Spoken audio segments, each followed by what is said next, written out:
আসসালামু আলাইকুম রহমতুল্লাহ আবরাকাত। বন্ধুরা, আপনারা কেমন আছেন? যে যেখান থেকে যে অবস্থায় আবার এই কথাগুলো শুনছেন, প্রত্যেকের কাছে কৃতজ্ঞতা প্রকাশ করছি এবং অনুগ্রহ করে আমাকে 5 থেকে 10 মিনিট সময় দিয়ে আমার কথাগুলোকে শোনার জন্য বিশেষভাবে অনুরোধ করছি। আজকে সূরা তওবার একটি আয়াত নিয়ে কথা বলবো। সেই আয়াতটির সাথে বর্তমান জায়েন্টাবাদের বিপক্ষে যে যুদ্ধ ইরান দাঁড় করিয়েছে, বা জায়েন্টবাদের পক্ষের শক্তি হচ্ছে ইসরায়েল আর জায়েন্টবাদের বিপক্ষের শক্তি হচ্ছে ইরান। এই যুদ্ধের প্রেক্ষাপটে বর্তমান ইরান কেন এতটা ক্ষতিগ্রস্ত হয়েও দাঁড়িয়ে রইল এবং আপোষহীন হয়ে রইল, তার পেছনে কিছু কথা বলতে হবে। কারণ আমরা দেখেছি যে মিডিয়াতে ইরানকে অনেক আদর্শবাদী, শক্তিশালী এবং আদর্শিক জয় হয়েছে বলে খুব নিউজ করা হচ্ছে, কিন্তু আসলে কি তাই? আমরা ফিলিস্তিনকে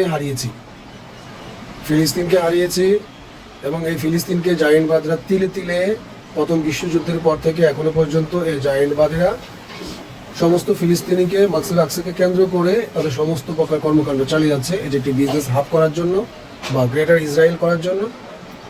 এখন এখানে ইরান কেন এই জায়েন্টবাদের বিপক্ষে এত বড় একটি কালো শক্তি, অপশক্তি, দাজ্জালীয় শক্তি, শয়তানের শক্তি, বলতে গেলে অর্থনৈতিক মোড়লদের সাথে কেন ইরান লাগতে গেল? ইরানের রাজনৈতিক প্রোটোকল ব্যবস্থা, আন্তর্জাতিক অন্যান্য যে সেফটি, নিরাপত্তা এবং তার যে রাজনৈতিক পরিকল্পনা, রাষ্ট্রীয় পরিকল্পনায় সে কিভাবে কোন শক্তির বলে এই জায়েন্টবাদের সাথে সে লাগতে গেল, এই বিষয়গুলো আমাদেরকে কোরআনের আলোকে দেখতে হবে। কারণ আল্লাহর কোরআনের আলোকে ইরান চলছেন।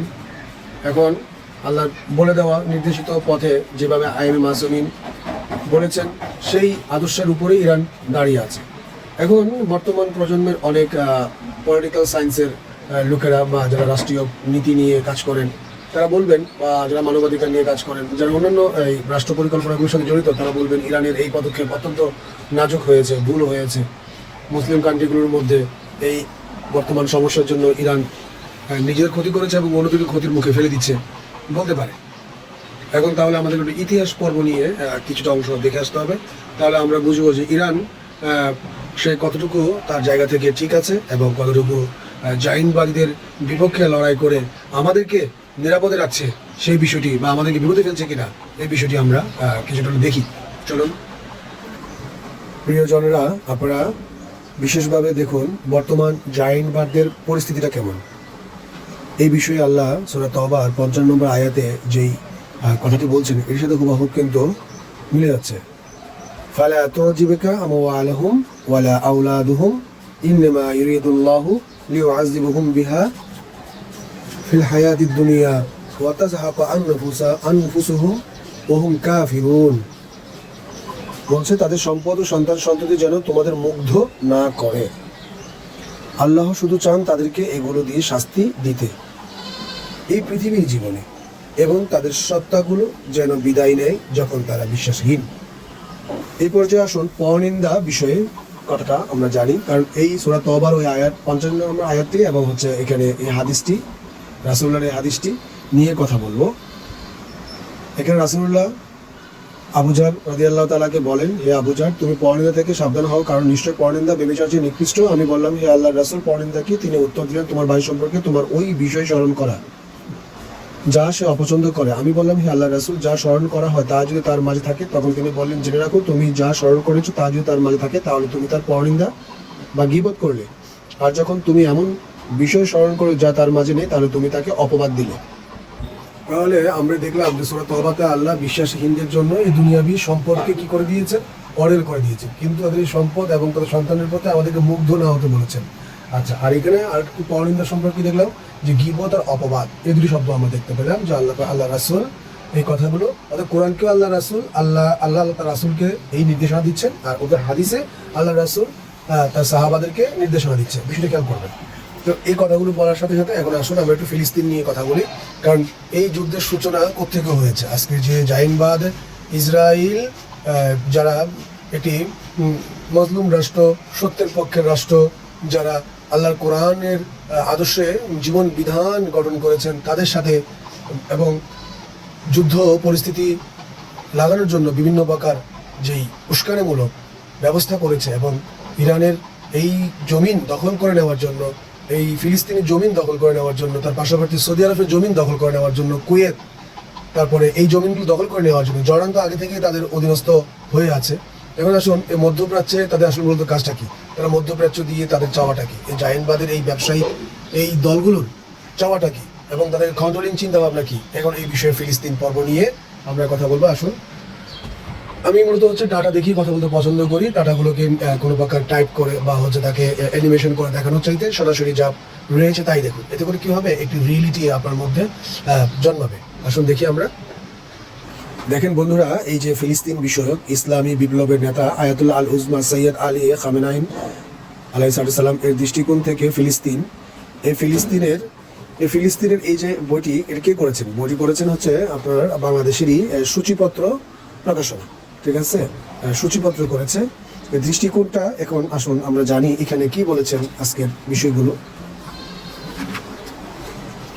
দেখেন, চতুর্থ অধ্যায় থেকে কথার টপিক টেনে যাব। ইসরায়েল এবং আরব ও মুসলিম রাষ্ট্রসমূহ। ইসরায়েলের সাথে শত্রুতা তার সমর্থকদের সাথে বন্ধুত্বের মাধ্যমে মিটমাট যোগ্য নয়। কে বলছেন? আয়াতুল্লাহ বলছেন, খামেনাইন বলছেন। ইসরায়েল দখলদারদের সাথে শত্রুতা, যারা দখলদার ইসরায়েলের সর্বাত্মক পৃষ্ঠপোষক, তাদের সাথে বন্ধুত্ব সামঞ্জস্যপূর্ণ নয়, এটা সম্ভব না। যারা ধারণা করে যে আমেরিকা ও তার মিত্রদের মাধ্যমে ফিলিস্তিনকে রক্ষা করতে পারবে, তারা দুঃখজনক ভুলের মধ্যে বাস করছে। ইসরায়েল সরকারের মাধ্যমে যেমন ফিলিস্তিনকে রক্ষা করা যাবে না, তেমনি মার্কিন সরকার এবং তার মিত্রদের মাধ্যমেও ফিলিস্তিনকে রক্ষা করা যাবে না। খুব ইম্পর্টেন্ট কথা। ইম্পর্টেন্ট কথা কি? ইসরায়েল সরকারের মাধ্যমে যেমন ফিলিস্তিনকে রক্ষা করা যাবে না, তেমনি মার্কিন সরকার এবং তার মিত্রদের মাধ্যমেও ফিলিস্তিনকে রক্ষা করা যাবে না। অথচ আজকে দেখুন, এই ইসরায়েল এবং মার্কিনরা এই ফিলিস্তিনকে নিয়ে সমস্ত প্রপাগান্ডাগুলো বা কাজগুলো সাজাচ্ছে। সমস্ত ফিলিস্তিনকে মরুভূমিতে পরিণত করেছে, মানুষ মেরে তামা করে ফেলছে। ওদের আর্কিটেকচারাল বা ইনফ্রাস্ট্রাকচার যা আছে সমস্ত কিছুকে ভেঙে তারা তছনছ করে ফেলছে। অথচ কোনো প্রকার বিশ্ব মিডিয়াতে বা কোনো বিশ্ব মানবতার কেউ কোনো প্রকার কথা বলার সাহসও করছে না, তা না। কিন্তু দেখুন এরপরে বলা দেখেন কি বলে। তেমনি মার্কিন সরকার এবং তার মিত্রদের মাধ্যমে ফিলিস্তিনকে রক্ষা করা যাবে না। দখলদার সরকার সমর্থন উপর নির্ভর করে উপনীত হওয়া যে কোনো আন্দোলনই নিশ্চিতভাবে একটি কক্ষচ্যুত আন্দোলন এবং একটি বড় ভুল। কেউ যদি ইসরায়েলের বিরোধী স্লোগান দেয় কিন্তু ইসরায়েলের মিত্রদের সাথে এই ইস্যুতে একই স্বরে কথা বলে এবং তাদের উপর ভরসা করে, তাহলে অবশ্যই জানা উচিত যে সে মিথ্যা বলছে। এই ধরনের কিছু সম্ভব নয়। যারা ইসরায়েলের পুষ্টি যোগায়, যারা ইসরায়েলের পক্ষে, যারা যে কোনোভাবে ইসরায়েলের নীতিমালাকে সহযোগিতা করে, তারা ইসরায়েলের পক্ষে। কথা বোঝা গেছে? অর্থাৎ এখানে ইসরায়েলকে যদি আপনি মন থেকে, আমরা বলি না যে কাউকে সাহায্য করার জন্য শারীরিক, মানসিক বা আর্থিক এই তিন ধরনের সহযোগিতা করা যায়, এই কথাটা এখানে একটু এলাবরেশন করে বলেছে।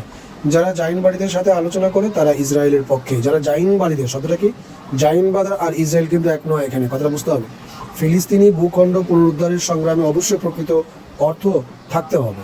কি বলছে? ফিলিস্তিনি ভূখণ্ড পুনরুদ্ধারের সংগ্রামের অবশ্যই প্রকৃত অর্থ থাকতে হবে। সংগ্রাম হচ্ছে আপোষের বিপরীত বিন্দু। যারা আজকে যুদ্ধ নিয়ে কথা বলছেন, কেন ইরান যুদ্ধে নেমেছেন, সেটা হচ্ছে ওই যে এই কথাটাই। সংগ্রাম হচ্ছে আপোষের বিপরীত বিন্দু। এই ইস্যুতে আপোষ হচ্ছে বিশ্বাসঘাতকতা আর সংগ্রাম হচ্ছে কর্তব্য। তাহলে ইরান তার কর্তব্য করছেন, সমগ্র মুসলিম উম্মার জন্য ইরান তার কর্তব্য করছেন। অথচ মুসলিম উম্মার লোকেরা তারা কি দিচ্ছেন? গীবত করতেছে, অপবাদ করতেছেন, পরনিন্দা করতেছেন। এর আগে মিজানুল হিকমানে দেখা যাচ্ছে কি, এই যে পরনিন্দা, ঠিক আছে, পরনিন্দা, এই পরনিন্দা করতেছে। অথচ ইরান কি করছে? এখানে তার কর্তব্যটা করতেছে। আপোষ বা সমঝোতাকে কেউ সংগ্রাম বলে গণ্য করবেন না, কথাটা খুব জোর দিয়েছেন। এই যে পাকিস্তানকে কেন্দ্র করে বা পাকিস্তানি এখানের মধ্যে এজেন্ডা, অর্থাৎ আমেরিকান জাইনবাদের এজেন্ডা, পাকিস্তানরা তারা সবাই জাইনবাদ মূলত বিষয়টা কি? তাহলে জাইনবাদ বিষয়টা একটু ক্লিয়ার হয়, তাহলে আমাদের ভালো হবে। আসুন, এখানে বলা হচ্ছে যে জাইনবাদের রক্ষার কারণে পশ্চিমা দেশগুলোর জন্য কঠিন আঘাত অপেক্ষা করছে জাইনবাদীদের রক্ষার কারণে। তাহলে কি দাঁড়ালো? যে ইসরায়েল জাইনবাদের একটা পরিচালনার একটা অংশ। আসুন এখানে একটু ভালো করে দেখি। পাশ্চাত্যের সামনে আজ দুটি রাস্তা আছে, হয় তাকে তার দীর্ঘমেয়াদী অন্যায় বল প্রয়োগ থেকে বিরত হতে হবে এবং ফিলিস্তিনি জনগণের অধিকার স্বীকৃতি দিতে হবে, এবং এর চেয়ে বড় কথা, তারা মানবতা বিরোধী ও গুপ্ত জাইনবাদীদের পরিকল্পনা অনুসরণ করবেন না। গুপ্ত বলছে শব্দটা, হ্যাঁ, গুন্ডা জাইনবাদীদের বড়ই হচ্ছে আতঙ্কিত শব্দ। গুন্ডা জাইনবাদীদের মূলত হচ্ছে কি? গুন্ডা। নয়তো তাকে গুরুতর কঠিন আঘাতের জন্য অপেক্ষা করতে হবে, যা খুব বেশি দূরে নয়। এই অচল করে দেওয়া আঘাত শুধু ইসলামী অঞ্চলে তাদের আজ্ঞাবাহী সরকারগুলোর অব্যাহত পতনে নয়, বরং যেদিন ইউরোপ ও আমেরিকার জাতিগুলো বুঝতে পারবে যে তাদের বেশিরভাগ অর্থনৈতিক, সামাজিক ও নৈতিক অস্থিরতা, কি বলছে, অর্থনৈতিক, সামাজিক ও নৈতিক অস্থিরতা, বাপরে বাপ, অনেক ইম্পর্টেন্ট কথা, তাদের সরকারগুলোর উপর আন্তর্জাতিক জাইনবাদের অক্টোপাসের আধিপত্যের কারণেই সৃষ্ট। তার মানে হচ্ছে গিয়ে এই জাইনবাদরা সম্পূর্ণ পৃথিবীতে তাদের যে শাখা প্রশাখা এমনভাবে ছড়িয়েছে যা থেকে হচ্ছে রেহাই পাওয়া খুবই কঠিন, এবং তাদের রাষ্ট্রনায়কগণ নিজেদের ব্যক্তিগত এবং দলীয় স্বার্থের কারণে আমেরিকা ও ইউরোপের ঝোঁক স্বভাবের জাইনবাদী কোম্পানি মালিকদের অন্যায় বল প্রয়োগের কাছে অনুগত ও আত্মসমর্পিত হয়ে গেছে। বাপরে বাপ, দেখছেন কথাটা কি বলছে, খুবই ইম্পর্টেন্ট কথা বলছে আয়াতুল্লাহ। বলছে এখানে আধিপত্য, অর্থাৎ যে গুন্ডা এই জাইনবাদরা রয়েছে তারা আমেরিকা এবং ইউরোপের যাদের হচ্ছে কি যুগ স্বভাবের জাইনবাদী কোম্পানি মালিকদের, অর্থাৎ এখানে এই জাইনবাদটা সমস্ত পৃথিবীতে কিন্তু ছড়িয়ে আছে। এখন কেন ছড়িয়েছে, প্রশ্ন আছে, কেন তারা ছড়িয়ে আছে এবং তারা কেন প্রবলেম করতেছে, এবং কেন বিভিন্ন এই যে আমেরিকা ইউরোপের মতো দেশগুলো তাদের সাথে কীভাবে সম্পৃক্ত রাষ্ট্রনায়কগুলো, এটা কিন্তু এখানে কথা আসবে। তখন তারা তাদের জন্য এমন এক জাহান্নাম তৈরি করবে যে তা থেকে নিস্তারের আর কোনো পথই কল্পনা করতে পারবে না।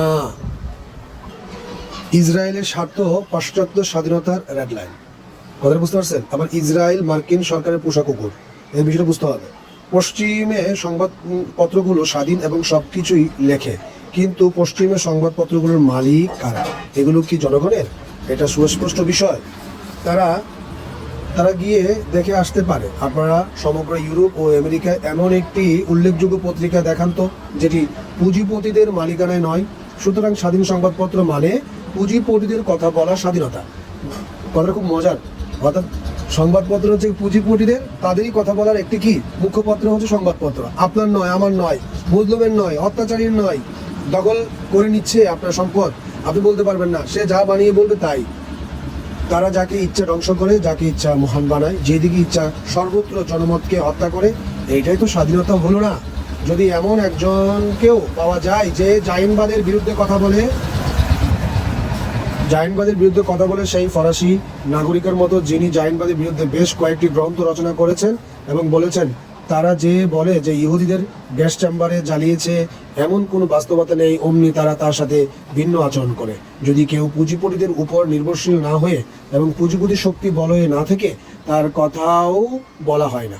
কথা বুঝতে পারছেন? অর্থাৎ এখানে যারা এই পুঁজিপতিদের স্বার্থ রক্ষা করে না, তাদের পা চাটা কুকুর হয় না সহজ কথায়, এবং তাদের বলয়ের বাইরে গিয়ে সত্যের পক্ষে দাঁড়িয়ে বলে, তখন তাদের কথা ওই পত্রিকাতে বলা হয় না। তার কণ্ঠস্বরও কারো কানে পৌঁছে না, আর না থাকে তার মতো প্রকাশের স্বাধীনতা। মূল কথা হচ্ছে তাদের কথার বাইরে আপনি যাবেন তো আপনার সমস্ত প্রকার প্রতিভা না, শুধু আপনার সামর্থ্য, আপনার ইচ্ছা, সমস্ত কিছুকে শেষ করে ফেলবে ওরা। এবার বোঝা গেল জাইনবাদীদের রক্ষার কারণে পশ্চিমা দেশগুলোর জন্য কঠিন আঘাত অপেক্ষা করছে। কথাটা কেমন? এখন ইসরায়েলকে আমেরিকান রাষ্ট্রনায়কদের সমর্থনের মূল লক্ষ্য জাইনবাদী পুঁজিপতিদের সন্তুষ্টি অর্জন। খুবই গুরুত্বপূর্ণ কথা। দুঃখিত, আমাকে মাফ করবেন, আমি আপনাদের কাছ থেকে আপনাদের গুরুত্বপূর্ণ ব্যস্ততম সময় একটু বেশি নিয়ে নিলাম, কারণ কথাগুলো খুবই জানা প্রয়োজন। কারণ বর্তমান সময়ে বাংলাদেশের সোশ্যাল মিডিয়াগুলোতে যে অ্যালগোরিদম তারা সাজিয়ে দিয়েছে, সেই অ্যালগোরিদমে আমাদেরকে বিভ্রান্ত করা হচ্ছে। এই জন্য ইয়াং জেনারেশন তারা মূল আদর্শের পথ থেকে সরে যাচ্ছে ভাই। তাই আমার কাছে মনে হলো যে আমরা যারা রয়েছি, আমরা যে ধর্মেরই হই, আমরা যে আকিদারই হই, এখানে আকিদা ফ্যাক্টর না, ফ্যাক্টর হচ্ছে মানবতা। কারণ দেখুন ইসরায়েল যে হারে আপনার ফিলিস্তিনের জনগণের শিশু, বৃদ্ধ, যুবক, যুবা, রমণী এমন কোনো কিছুকে রাখে নাই যে ওরা ছাড় দিছে, তছনছ করে ফেলছে, এবং সমস্ত ডকুমেন্ট তারা তাদের মতো করে নিয়ন্ত্রণ করছে। দেখুন আপনি অনেক ডকুমেন্ট সম্পর্কে জানেন না, অনেক ডাটা সম্পর্কে জানেন না, কিন্তু আপনি ফিলিস্তিনি সম্পর্কে ফ্রি প্যালেস্টাইন নামে আপনি বিজ্ঞপ্তিতে লাইক দিচ্ছেন। কিন্তু ফ্রি প্যালেস্টাইনটা হবে কি করে? আজকে ইসরায়েলের এই সাথে যে ইরানের লড়াই, সেই লড়াইয়ের ভূমিকা প্রেক্ষাপট কি সেটাও তো আপনাকে জানতে হবে। না জানলে আপনি কি হবে, আপনি বলবেন যে ইরান এই যুদ্ধে কেন জড়াইছে, আমেরিকার সাথে কি ইরান পারবে, ইরানের কি সে শক্তি আছে? বলবেন না ভাই? অবশ্যই বলবেন। আজকে এটা বলতে পারেন যে আজকে ইরানের তো তাদের রাজনৈতিক শক্তি, পরিকল্পনা শক্তি না থাকার পরেও তারা এরকম আমেরিকার মতো একটা শক্তিশালী দেশের সাথে কেন লড়াই করতে গেছে? ভাই এখানে শক্তি বড় কথা না। ওই যে একটা কথা বলছি না যে এই সংগ্রাম হচ্ছে আপোষহীনতার বিন্দু। এইখানে ইরান তাদের আপোষহীনতা নিয়ে, তাদের স্বাধীনতা বিষয়টা নিয়ে কথা বলছে, ফিলিস্তিনকে নিয়ে কথা বলছে, মানবতা নিয়ে কথা বলছে। মানে আপনার কাছে মনে হচ্ছে যে ইরানের অস্ত্র ফুরাই গেছে, ইরানের শক্তি ফুরাই গেছে, এটা আপনার চিন্তা ভাবনা। কিন্তু চিন্তা ভাবনাটা আপনি করবেন কিভাবে, সেই জন্য এই লেখাগুলো আপনাকে দেখাচ্ছে। আসলে আপনি দেখি ভালো করে। আমেরিকার রাষ্ট্রনায়ক ও রাষ্ট্রনায়িকাদের জন্য ইসরায়েলের নিরাপত্তা মূল ইস্যু নয়, মূল ইস্যু ভিন্ন কিছু। এই ভদ্রলোকদের মূল ইস্যু হচ্ছে জাইনবাদী পুঁজিবাদীদের নেটওয়ার্কের সন্তুষ্টি রক্ষা করা।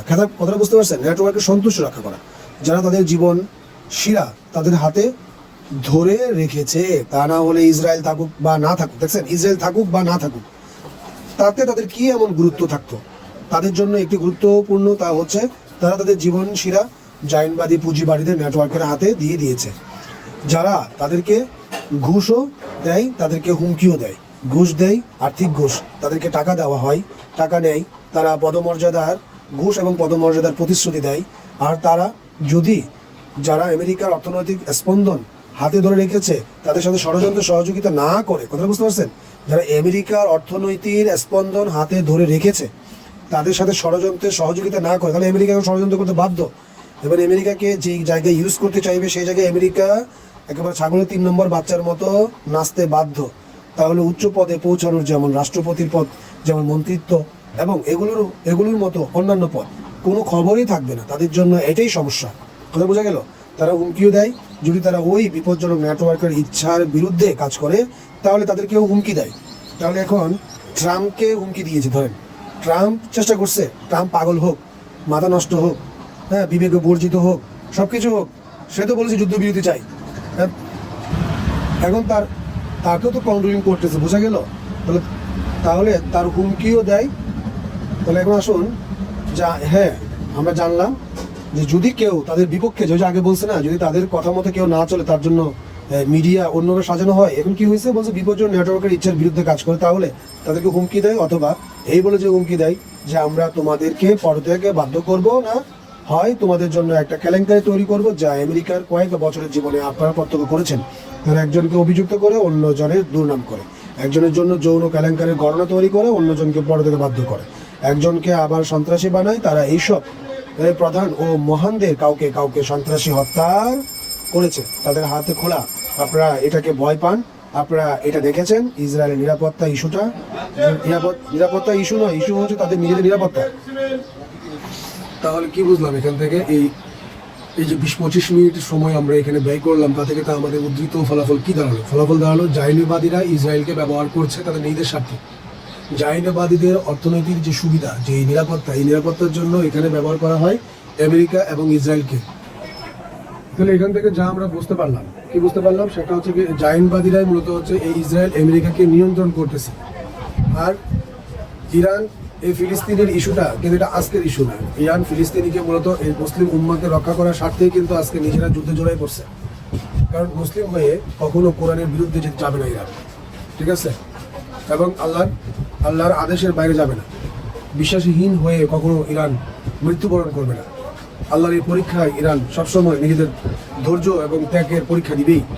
এখন জাইনবাদীরা হচ্ছে এখানের মধ্যে কি, ধন সম্পদ এসব নিয়ে কি থাকবে, ব্যস্ত থাকবে। এটা আল্লাহর পরীক্ষা। এখন আল্লাহ 2 দিকে পরীক্ষা দিচ্ছে। আরেকটি হচ্ছে কি বিষয়, চারিত্রিক যে বিষয়, সেটা হচ্ছে কি পরনিন্দা। তো যারা আপনাদের মুসলিম হয়ে, এক মুসলিম হয়ে আরেক মুসলিমের বিপক্ষে পরনিন্দা সাজিয়েছেন, অবজ্ঞা সাজিয়েছেন, অপবাদ সাজিয়েছেন, সেটা আপনারা সতর্ক হন। ভালো থাকবেন। আমাকে সময় দেওয়ার জন্য প্রত্যেকের কাছে আমি আবারও কৃতজ্ঞতা প্রকাশ করছি। আসসালামু আলাইকুম ওয়া রাহমাতুল্লাহি ওয়া বারাকাতুহু।